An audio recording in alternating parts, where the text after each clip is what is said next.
Hello everybody and welcome to a video here on my channel. That's what this is. This is my first full ABL video, season 3. This is my draft analysis featuring Shady. Say hey, Shady. Hello.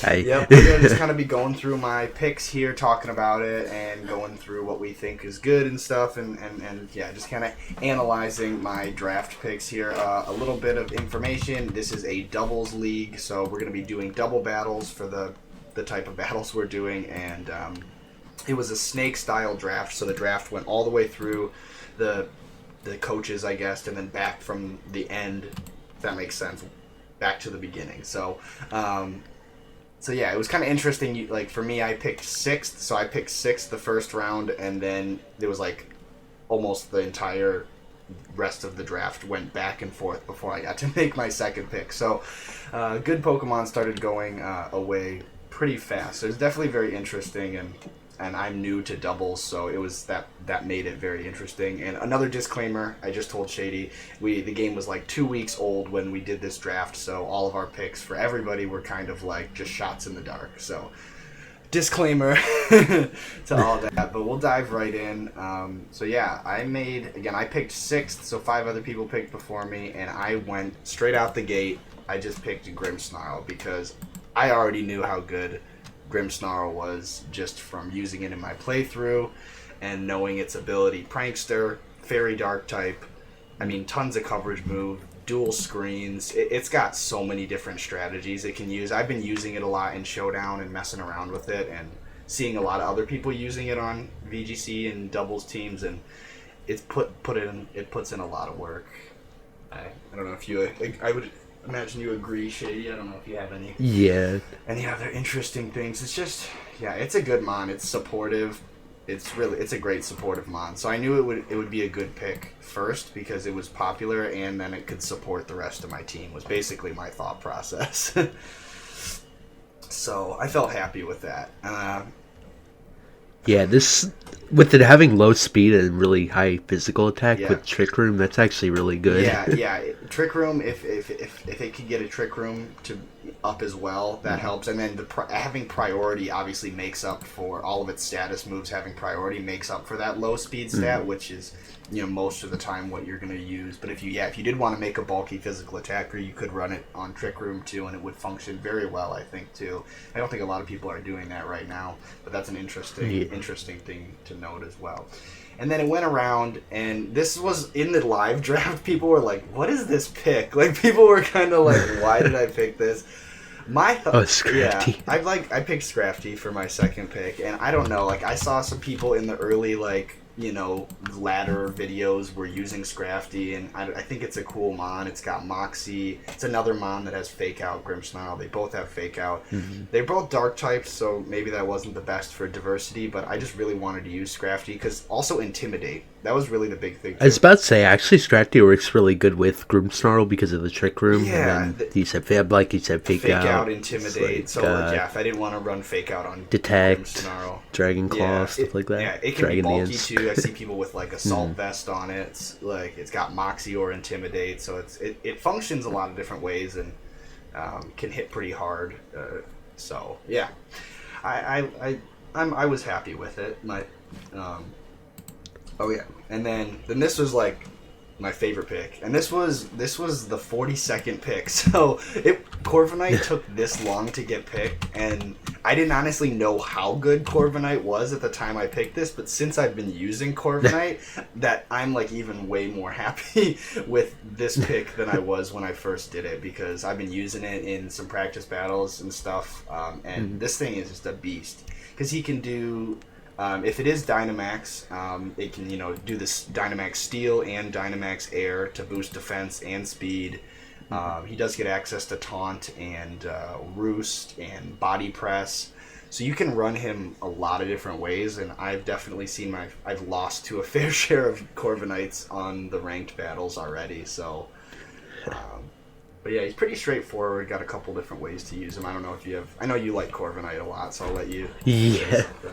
I really haven't actually used it competitively yet. Yeah. So it's like just seeing that has Substitute, Taunt, U-Turn, all the really helpful defensive moves. Yep, Iron, and then I see a lot of people running iron defense plus body press as a way to do a lot of damage and be super bulky. And again, as a Dynamax, it functions really well as a Dynamax partner because it can, again, set up the speed and set up the defense boosts on your own team partner. So it works really well in doubles as a Dynamax mon. And it's just super bulky. It's got good typing, and it can take a lot of hits. Like, this thing is hard to get off the field, honestly. With the weaknesses, it only has, like electric and fire.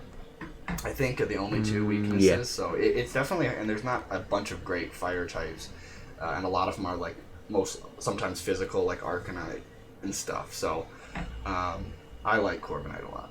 I was happy with that. And then round 4, another one. People were like, it's an okay pick when people were commenting on it in the live draft. But I was looking at my team. I really wanted Sylveon, but Sylveon got snagged because I wanted the Dazzling Gleam and the strong special attacker and bulky special defense and I really wanted Sylveon because it had like mystical fire to be able to hit steel types and deal with annoying steel types. But I went with Espeon because it was left, and I like Espeon a lot. It's fast. It's pretty fast. It's got good special attack and special defense, and it's got some decent coverage moves, and it's a pretty decent mon. I like it a lot, and I've been practicing with it, and I like how it performs so far. It does have recovery too, right? It gets Moonlight, I believe. Yes. But not it gets Moonlight, Rest. Yeah, Rest. Sleep Talk. Yep. I believe Detect too. They all get Detect, so it can protect itself, can set up with Calm Minds and get super bulky and hit really hard, and then heal itself up if it does run Moonlight.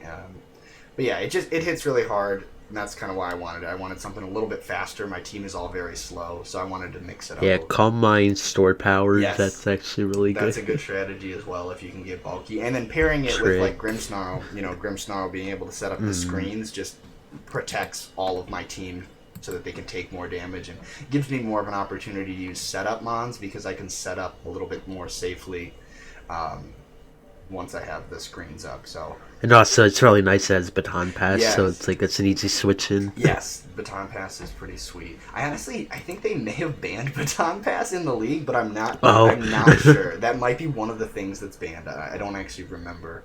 But I think I think we banned Omni boosting moves and Baton Pass, but I might be wrong on that. Don't quote me. But if so, but even without that, it's still a really good mon. It's a really good mon. All right, so 5th pick, I wanted another different type, but just really more speedy, hits really hard. I had my more defensive, supportive mons. Now I was trying to get some more damage output mons, and I've always liked Galvantula anytime I use it in battles. I've never used it in doubles, but I was just like, I love its ability, Compound Eyes. It really helps. It can use Compound Eyes Thunder, and it just like makes Thunder a lot more usable. It has good coverage, moves like Bug Buzz, and Energy Ball is a big one. Energy Ball deals with the pesky water ground types like Gastrodon, which normally Galvantula would struggle without Energy Ball, but it can do a lot of damage with Energy Ball to Gastrodon. I love that, and not everybody expects that because it's not like a super highly used mon. I guess it's different in draft leagues. People are going to be looking into what my team is before they battle me, but just using Galvantula against like random people online who don't see it very often get caught off guard so often by Energy Ball, and it packs a lot of punch. It does get access to the Electro Web and Sticky Webs, I think, too. I think both of them. I think so, yeah. So it could function supportive as well, but it just does a lot of damage, honestly. High special attack. Pretty fast, too. But even with like Volt Switch and it has Poison Jab.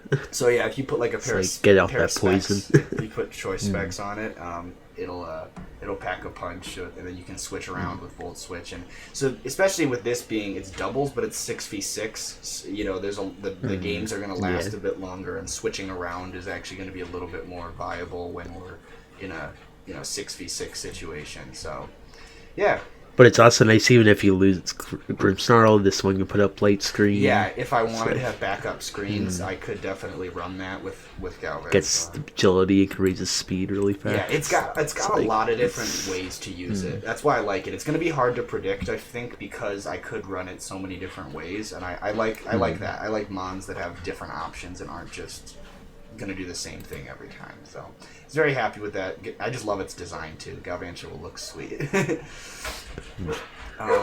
Up next, I needed a physical, a really beefy physical attacker. So I wanted Diggersby because of its ability, huge power, just doubling its attack stat, and it does get access to Swords Dance. So if this thing can safely get off of Swords Dance, which my team members could help it with, it can definitely do a lot of damage. It gets Rock Slide, which is great for doubles. I went mainly for that, like Rock Slide, Earthquake. It does have a lot of other good coverage moves like Thunder Punch, Fire Punch, and Hammer Arm. So I know it doesn't have Return, which was one of the big reasons people like Return does a lot of damage, but now that that's not in the game, that's one hindrance to it. But even without that, it's still an amazing mon. Even without that. I was about to say, but even with like you have Espeon, so it's like you could use Helping Hand and then Swords Dance, and you got a sweeper there. Oh my gosh, yeah, and if I have the screens up, it's harder to take down, and yeah, the coverage is really great for assisting with some of my team's weaknesses. So I'm really happy with the Diggersby pick, and again, it's got agility, so it's like you can even raise the speed really fast. Yeah, definitely. It puts in a lot of work. It doesn't take much to do that because, like I said, it gets boosted pretty quick after one Swords Dance. So then you get like Rock Slide. It's like you can knock out two of them. Yeah, Rock Slide is so helpful. Yeah, it's a really cool mon. I love it. It still has like Body Slam too, so you could run Body Slam and get a standalone move. Paralyze. Maybe get some para hacks going on. Let's see, who's next? I don't even remember who's next. Okay, oh yeah, Turtonator. I love Turtonator. This was just kind of like the mons. Like it was a pick 114, so already like 25% of the mons in the game were already gone. So like literally at this point, like picking was already getting kind of slim. But I like Turtonator for its ability to like Shell Smash, and I love that move. Anything that I wanted a Shell Smash mon. For some reason, I just love using that strategy. So, I don't know. I mean, it still has its like Shell Trap move, right? The Protect kind of. I think it does. Yeah, that's a cool Shell Smash. I think. Shell Smash, and then it just has it has pretty good coverage too. It gets a lot of good moves, and I think it can be physical or special. Dragon and Fire. I didn't have either a Dragon or Fire type, so I was really trying to flesh out my typings on my team too. At this point, made sure I had good coverage for all the different types, and I think Dragon and Fire is a cool, unique type. Lots of resistances and stuff. Yeah. You seen anything else cool about Turtonator that I'm forgetting? It does have Rapid Spin, which is nice for getting rid of hazards. Protect. Yeah, that's actually good because if Heavy Slam. Oh, Heavy Slam. That's really good too. Get rid of the fairies. I didn't even think about that. Get rid of fairy types that are annoying because that's one of the things that it would be annoying. And then it always has Explosion as a last resort. Yeah, that's true. There's some strategies to think about with Turtonator for sure. So I'm excited to use that. I haven't played around with it much, but I've liked using it in like singles and stuff. So I'm curious to see how I can maybe make it. Oh, and there's Fire Spin. Oh, okay. Yeah, do some trapping. It's like Oh, there's gonna be some interesting things to try out with Turtonator. I'm excited. Up next, we have Dusknoir. I really wanted a Ghost type, and I was actually really happy that Dusknoir was still around at this point. Somebody had actually picked Dusklops, which makes sense because it gets Eviolite and gets super bulky. And but Dusknoir is still not a bad mon by any means. Oh, no. It does have, and definitely with the Trick Room and screens, it helps a lot. Because Dusknoir, I believe, is the only one it can set up Trick Room for me now. I have someone who can set Trick Room. It's got access to like Will-O-Wisp and like Pain Split. Just really annoying. Calm Mind, Destiny Bond, Disable. Yeah, it's just a really annoying mon to fight against because it is it's really bulky on its own anyway too. So, and then if the screens are up and then I get Trick Room up, it can do quite a bit. And ghost typing is just cool because it's immune to a bunch of stuff too, so it can switch in and and kind of mess around with people trying to hit like a normal and fighting type attack. So I was really happy I got Dusknoir. I think he helps to round out the team a lot. And to counter other Trick Room, because a lot of other people I saw like were getting Trick Room, teams that could run Trick Room options. So I wanted to be able to like reverse that if I needed to be. So that was a lot of my thought process with picking Dusknoir. But yeah, it's just a really good mod overall. Up next, Arctovish. So Dracovish, of course, went like the first round, towards the end of the first round. But I was looking into Arctovish, and it's not as good as Dracovish because it doesn't get Strong Jaw. But there was a couple reasons I really liked Arctovish, because it still does get Fish's Rend, and if you outspeed, with the Choice Scarf or other ways to boost your speed or lower the opponent's speed, just Fish's Rend does a ton of damage. Water and Ice type is cool. I actually kind of wanted Lapras, but Lapras got snagged, I think, a little bit before this. So it's like, okay, this is the only other Water and Ice type. I didn't have either Water or Ice on my team. Again, I was really just trying to diversify my types. And this thing is actually a really good counter to Dracovish because of the fact that it has Water Absorb and Freeze Dry. So it can't be damaged by Fish's Rend with Water Absorb, and then it can do a 4-time super effective Freeze Dry against Dracovish. So it's actually a really hard counter to Dracovish, which I like a lot. And even with Slush Rush, it's like that's pretty good. I think hidden ability. Yeah, I wish the hidden abilities were released because unfortunately for all the fossils you can't get them yet. But if it did, Slush Rush would have been really good. But I don't really have a hail setter. I mean, if it was Dynamax, it could set its own hail. But I was really just looking at the fact that I was worried about Dracovish and like how it could run through teams, and especially my team in particular, it was kind of weak. Is kind of weak to it. So Arctovish helps a lot to counter. Really any water type with Freeze Dry. If I'm scared of a water type on the opponent's team, Freeze Dry will help a lot. It's got pretty good coverage too. With like Crunch, Psychic Fang can break opponent's screens. Yeah, it can be run a lot of different ways. But even with Rock Slide, again, it's like a last resort. Yeah. Rock Slide, like if for some reason I didn't bring a Diggersby with that Rock Slide, I could throw Rock Slide on Arctovish, and it can do a lot. And I've already built multiple different sets for it in my game. Like I've already been planning on using a couple different options. So really excited for Arctovish. It's a really cool mon. It looks so weird, but I love it. All right. Okay. Number 10. And I was looking, I didn't have a ton of... I guess I did have I just was running out of options again. Almost half the decks was like taken already, and I decided I wanted to go with more Eevee evolutions, just kind of as like a meme at this point. I was like, alright, let's get as many of the remaining Eevee evolutions as we can. And Flareon's pretty good. I mean, I've never used it in doubles, but it does a lot in singles. It has the Guts ability, which Guts is really good. Toxic Orb, Guts, just it can hit really hard, and that's really the only thing is that sort of sucks about it is you can only use really Flare Blitz or Fire Fang as far as physical attack. I either have to take low power or get recoil damage, basically. Yeah, recoil. Yeah, it's not the best mon, but again, picking was really slim. I didn't know who else I would really want, and I figured having Turtonator would be like special with Fire Blast, having a different fire type, a little bit, different strategies would be cool. So I went with Flareon, and we'll see how that goes. And then the last pick, again, 186, not much was left. I didn't have any pure grass types on my team, and I think Leafeon's kind of a cool mon, and it's my mascot, Lansing Leafeons. So I was like, my mascot made it just for the sake of going with the mascot. I went with Leafeon, because it can't hit really hard. It also does get access to Swords Dance, so it can do a lot of damage. It doesn't have great coverage, but it does have a few, like, I think X-Scissor. I don't actually know what else it actually has, besides, like, Leaf Blade. X-Scissor, gets Synthesis, Swish, Swords Dance. Yeah. It's actually not that bad. No, it's not terrible, and I figured just in case I needed a physical... Leech Seed. Yeah, Leech Seed. He's also super bulky on the defensive side, so pairing that with the screens and Leech Seed...